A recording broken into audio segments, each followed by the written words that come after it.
Welcome back to the Vandy Sports Podcast. I'm Joey Dwyer. He's Billy Derrick. And Jordan Wright wasn't the difference tonight, but if the former Vanderbilt forward wanted revenge, he got it tonight as LSU beat Vanderbilt 77-69 in Baton Rouge. Jerry Stackhouse has yet to have a win in Baton Rouge, although he's got some nice wins over them in Memorial Gym in his 3 or 4 tries in Baton Rouge.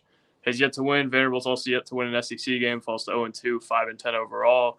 Billy and I are going to talk a lot about tonight, but we're going to talk first about our sponsor, The Wash House. Are you dreading laundry day? Is it stealing time to do the things you truly enjoy? Let the laundry professionals at The Wash House take care of that for you. With 2 convenient locations in the greater Nashville area, just drop off your dirty laundry, and our professional attendants can give you back the one thing you can never have enough of, which is your time. Within 24 hours, you can pick up your nicely folded, fresh and clean laundry ready to be put away. Check out www.washhouseclean.com. Stop in today and get your time back. Billy, you would think I would have that ad read memorized by now, but the theme tonight that I kind of looked at was LSU made this game a mess. Vandy turned it over, 15 times. LSU had 18 points off turnovers, 8 points off offensive rebounds, and Jalen Cook was phenomenal. Jordan Wright, actually, I don't know that he played his best game of the year. He was a little inefficient, but got to the line 8 times. Some of those off of technicals, scored 15 points. Irregardless, I think Vanderbilt just doesn't have the personnel to properly defend a guy like that. And Jordan Wright's not unstoppable, but kind of brings up a lot of the issues they have. They don't have kind of that bulky guy on the wing who takes pride in guarding the other team's best player. I think Ezra Manjon did nice on Jalen Cook early. Once Paul Lewis came in the game, Jalen Cook got to any spot he wanted. And then when Manjon came back in the game, again, continued to get to any spot he wanted. Vanderbilt's defense, I think, showed some positive signs tonight, but ultimately wasn't good enough guarding the 2 best guys. And I think tonight the story, other than Jordan Wright, is turnovers and the way LSU was able to make this game a mess. Yeah, Vandy just wasn't really a match for LSU, and I think you're going to see that at certain points this season, Joey, where Vanderbilt faces a team that they, quite frankly, just can't beat.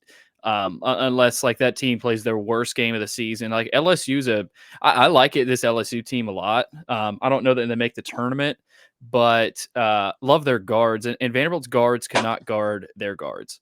And, I don't know that we'll be saying that a ton. Like Manjon and Lawrence, I think, have done solid. But Vanderbilt's other guards, I thought, struggled. Williams, Lewis defensively. Rivera-Torres, we know how he struggled defensively. I thought Cook was phenomenal. I mean, it's not like he was shooting a bunch of threes. He just got in the lane, 10 of 19 for the field, not – I mean, that's good. I mean, getting 19 shot attempts up is really good. 7 of 7 from the free throw line. Wright, Hannibal. I mean, that's a good core of guards for LSU, and Vanderbilt's guards were not good enough. I thought Rivera-Torres again was kind of a spark for them in the second half, and Vanderbilt kind of had a little bit of something there going, but they never got close enough to where you thought to yourself Vanderbilt was going to win this game. Manjon, again, 19 points. I think we're going to be saying that a lot. I mean, Ezra is – oh, turn that video down. Yeah, we are not at the gym tonight, so it's a little budget on the production tonight. Wait, can you hear that, Joey? Yeah, why is it still going? There we go. We're good. Why? Where is that? Oh, no. Okay. Oh, it was on the ESPN app pulling up Jordan Wright highlights or something. Okay, whatever. There was a couple of them tonight. Yeah, there was. He rocked the rim with a powerful slam. ESPN says those videos just start playing. I hate that. But no, Joey, I think we're going to end up saying Manjon is averaging 17 to 20 points per game for this team. Maybe. I mean, he's I don't know what he's averaging right now, but I mean he's going to be up there every game for Vandy. They did have 5 guys in double figures, so it's a little bit more balanced, but just not enough, Joey. And like I said, I think we're going to be saying this a lot. 5-10, 0-2 in the conference. You got Auburn on Saturday, really good Auburn team. They handled Mississippi State tonight. So again, it wasn't the best night for Jordan Wright. I think he'll probably be more excited to play back in Memorial, where he might even be more comfortable.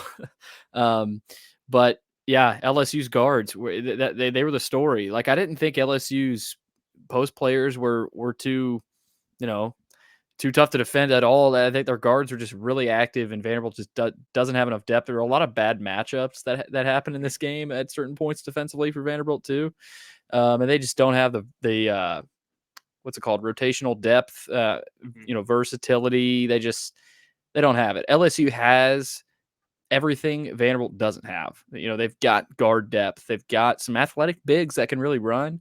And Vanderbilt might have one of those, but they don't have enough. Most SEC teams have at least four, at each spot, and Vanderbilt just doesn't. And so, yeah, tonight I thought at the beginning, it was a decent start. LSU got up to a pretty big lead and kind of had control of the game until Vanderbilt late in the first half got it back, and then late second half. That's kind of how a lot of the games have gone this year for Vanderbilt when they've been down. Late first half they kind of surge, late in the game they surge, but not enough.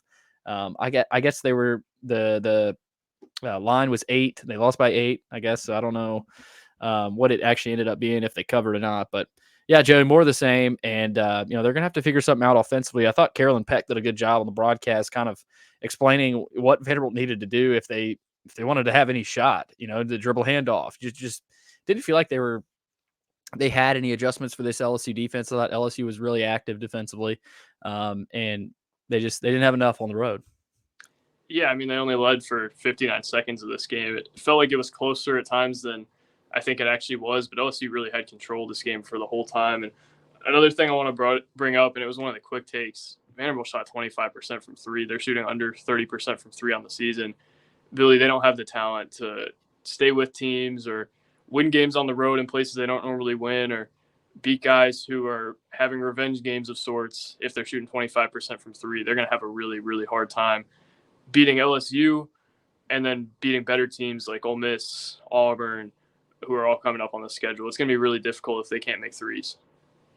Yeah. On the other hand, Joey, LSU went 3 of 16. But they have a bigger margin for error because they're talented. They know how to win when it's messy. They know they're tougher, they're bigger, they're stronger. Yeah, that's just I point that out because it's just kind of funny that like Vanderbilt shot better, but it was still bad from 3, and they still lose by 8, and it probably could have been more. LSU, I don't think really played that well. That's kind of the funny part so far. Like Alabama played pretty poorly against Vanderbilt, beat them, by 2, I guess, or 3, I guess it was. 3, yeah.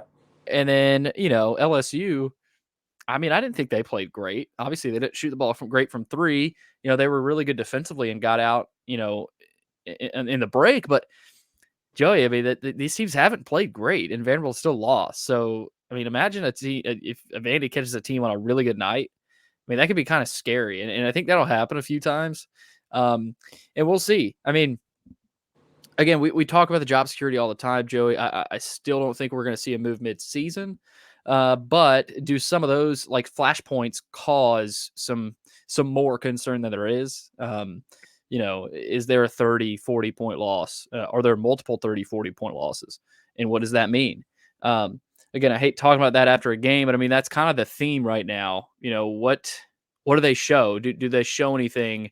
And do they fight for their coach? And so far, it doesn't really look like they've. Effort I don't think has been a huge problem.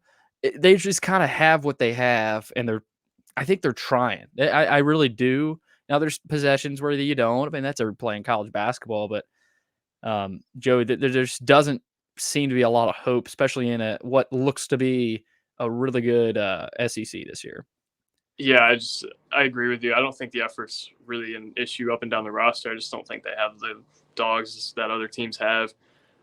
I don't think they're going to make a move midseason. I think they could in the offseason. There's a lot of indictments on things right now. I think the Jordan Wright thing is an indictment on Vanderbilt, and he's not a perfect player. He was inconsistent last year. He had a real slump during SEC play. I think the way Jordan Wright was handled at Vanderbilt and the way that things happened was not what happened publicly or what was portrayed publicly. And that's what I'll say. Out of respect for Jordan and I guess the staff as well, I won't delve into everything, but Billy, I think they just could have handled that a lot better. I think they took him for granted, and I think they could have maybe done a better job trying to retain him. Maybe they thought it was time, but there's a guy who doesn't play well and he has 15 points tonight. I'm not saying that he would have saved the world or Vanderbilt would be over 500 with him, but they could use a guy like that. I think Jordan Wright and Jalen Cook brought up an issue tonight that Vanderbilt doesn't have that alpha defender that can switch and guard the other team's best player and take pride in it. there's a lot of things that he could help with that I think they're missing. And again, it's not to say he's an all SEC player or anything of the sort, but he's top 15 scorer in the SEC, scored double figures 11 straight games. He's top 5 in steals. He's a leader.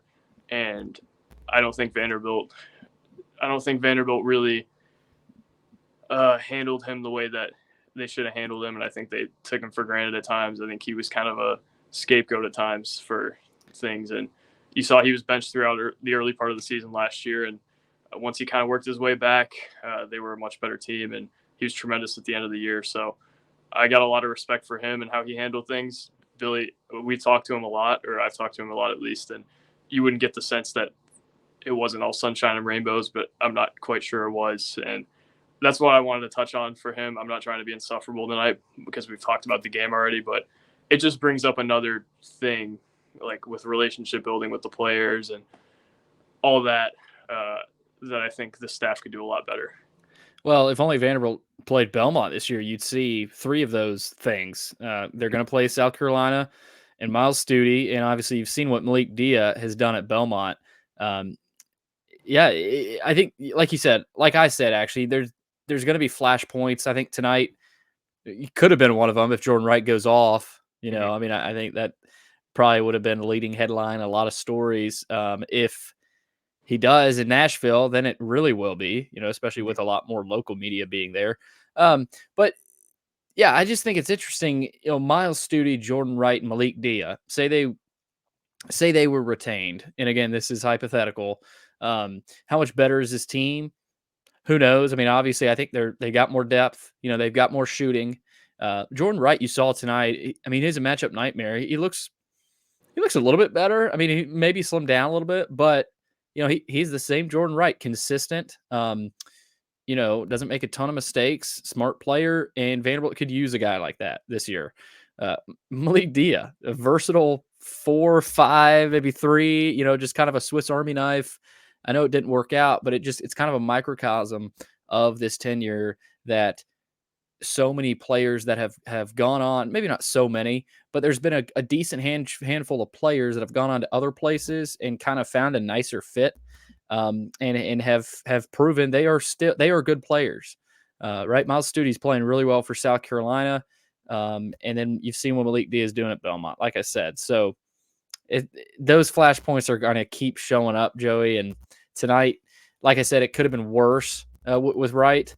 But you had a guard and Jalen Cook go off, for almost 30. So I think you're going to see a little bit of that this year too, where the opponent playing Vanderbilt is going to look at whether it's Rivera Torres or, I don't know, Lawrence on a certain night, or even Camateros. Put a guy they think can score on that guy and just say, hey, you could get 30 tonight.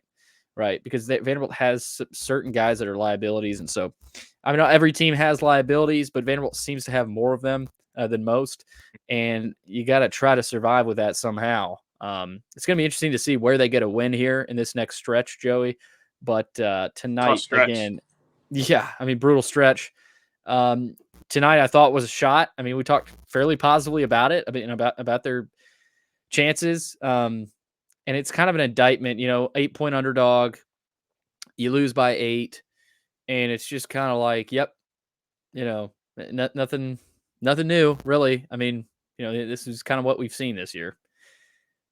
Yeah, I mean, you bring up Dia and Studi. I don't know how much of a difference those guys would make. I think Dia still has some issues in this game. Studi didn't have a good night tonight, but just losing all those guys that they lost in the offseason, we talked about it a little bit, but in the offseason, but like, that doesn't reflect well on your culture. If you look at Shea Ralph's team, they're not losing a lot of people. Yeah, no, and I heard a lot of people, throughout the offseason, I don't think there's many defenders in this regard anymore, but they heard a lot in the offseason of this is the day and age of college basketball, right? Most programs are losing 4, 5, 6 guys a year. No, they're not. Not 6 guys, in the caliber of players that Vanderbilt lost all at once. Right. And so I just think that offseason was really important and kind of pointed to what we might see this offseason. And so, yeah, I mean, that's tough, Joey. I mean, for any program, right? I don't know what the average is, but the average is not 6 guys, right? I mean, you play what, 8 to 10 guys maybe a game. I mean, it's tough. You lose 6 guys. So yeah, that's what happened to Vandy, and they're kind of fighting through that right now.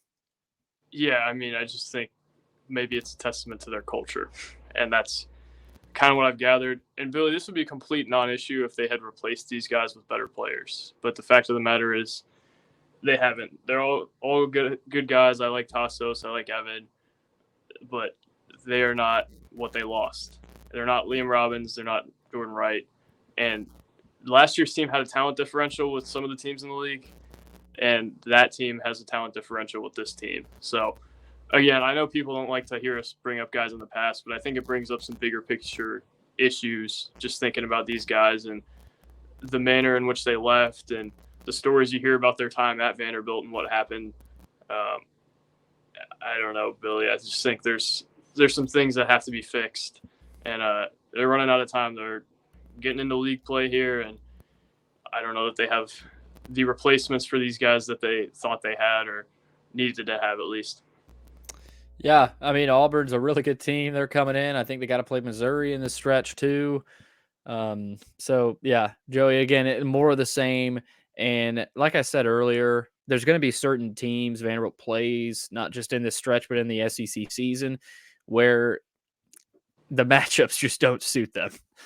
There will be teams where they match up better with, like Alabama, I think was a team Vanderbilt matched up decently well with, or at least the staff liked some of their looks. And I know Alabama didn't play very well, and that could have been obviously a higher scoring margin for Alabama in that game, but bad matchups tonight all over the floor, and Vanderbilt they couldn't bounce back from any of those turnovers that LSU forced, and LSU scored some big buckets off those turnovers. And yeah, more of the same, Joey. And we'll see. I think you said we're going to try to get something out on Friday, and then obviously home game against Auburn Saturday. So we'll see. Yeah. Moral of the story today, I think LSU made this game what LSU wanted to make it. I think it was messy.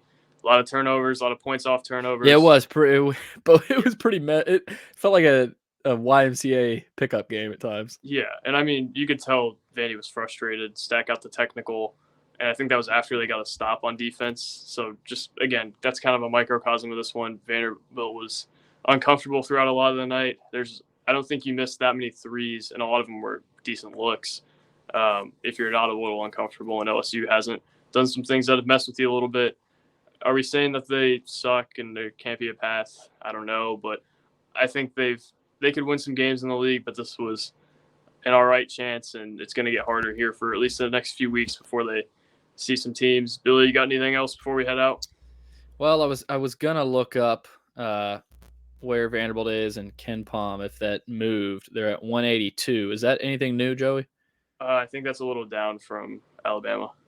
Okay, a little down. So 182 and Ken Palm now. I guess the net will be revealed tomorrow. Did they go up 4? They were either 166 or 186, I think. They might have gone up 4. Oh, wow. I think they might have been 186. Yeah. When you play that level of competition, it naturally goes up, I guess. And they covered. Yeah. So, I mean, we said all along, if you cover and win by 20 plus, you're going to move up. And they covered the last 2 spreads, so they're moving up. Yeah, record looks bad right now. I mean, a lot of the teams around them, are at least 8-8, 8-7. And this would feel different. Like, say they would have beaten Presbyterian, beaten Western Carolina, maybe not even San Francisco. San Francisco is a good team. Like, say they would have, beaten Presbyterian and Western Carolina. You're at 7-8. They would be. So, I mean, just the feel of it. Record, you are what your record says you are. This is a 5-10 basketball team right now. I mean, they're 5 games below 500. It kind of tells you. I mean, a lot of coaches, fans more in particular, look at that record and go, "Oh, Vanderbilt, it's going to be pretty easy tonight." Yeah, they need to change. They need to change that. They're so low that they're tanking the rest of the league. LSU probably moved down from this game, and they won by 8. Yeah. So again, I think Vanderbilt's a team like we talked about earlier, Joey. A few days ago, they could be a team that teams really play up for. Mm-hmm. No offense to them, but that's where this team's at right now. Yeah, that's what's happening. It's not fun nowadays. What is fun is women's basketball coverage. So check that out if you haven't. But Billy and I are going to keep plugging along with men's basketball. We'll be back. I think we'll do a joint podcast Friday with men's and women's. Jordan Oliver, I think, is coming on. They're small forward for the women's team, so that'll be good. I appreciate the Vandy communications staff for allowing that to happen. They don't want their name said, as they made clear during the last podcast. As Landon, I said one of their names, he looked over at us and went like this. So I'm not going to say his name, but you know who you are. Thank you. And we'll be back Friday, and we'll be back Saturday to cover the Ole Miss game. So thank you guys for watching. God bless, and we'll see you soon, maybe with some brighter days. Peace.